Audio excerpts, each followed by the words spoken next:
আজকে খুব ইচ্ছা করছে যে লুচি আলুর দম খাবো। তো যেই ভাবা সেই কাজ আমার স্টার্ট। তো দুপুরে আমি লুচি আলুর দমই করবো। তো তার জন্য আমার সমস্ত জোগাড় হয়ে গেছে।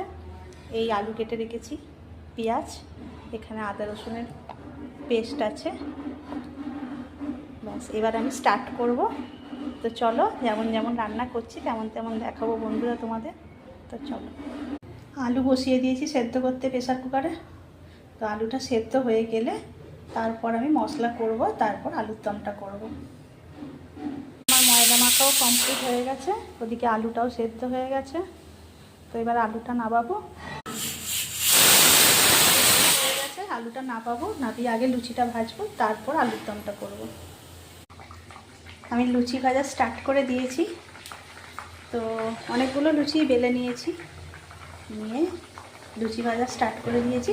তো লুচিটা ভাজা হলে তারপর আমি এই কড়াতেই আবার আলুর দমটা করব।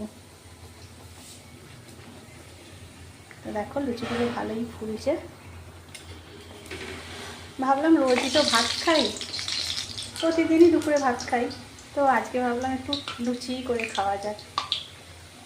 কারণ আমি দুবেলাই ভাত খাই, তাই সেই মতন আমি লুচি পরোটা কিছুই আমার খেয়ে ওঠা হয় না।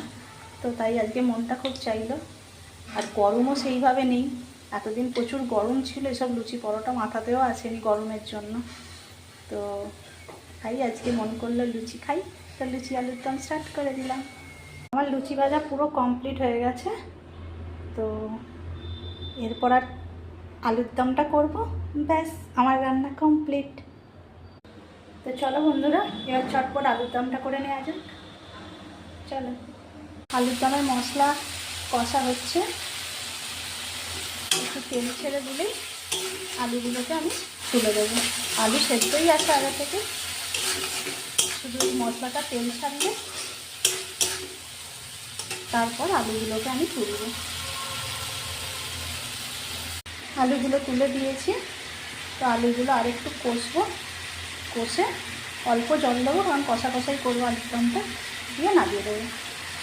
এই হলো আমার আলুর দমের ফাইনাল লুক। তো দেখো বন্ধুরা, ওপর থেকে একটু ধনেপাতা ছড়িয়ে দিয়েছি, একদম কষা কষা নামিয়েছি। আর এই হলো লুচি। তো আমার দুপুরের এই হচ্ছে লাঞ্চ। তো চলো আমি চান টান করে নিই, আবার টেবিলে দেখা হচ্ছে লাঞ্চ টেবিলে। তো বন্ধুরা, আমি খেতে বসে গেলাম দুপুরবেলা। তো দেখো আমার ফাইনাল খাবারের লুক। এই হলো আমার ফাইনাল খাবারের লুক। এই আলুর দম কষা কষা করে করেছি, আর এই লুচি, আর একটু মিষ্টি ছিল নিয়ে নিয়েছি।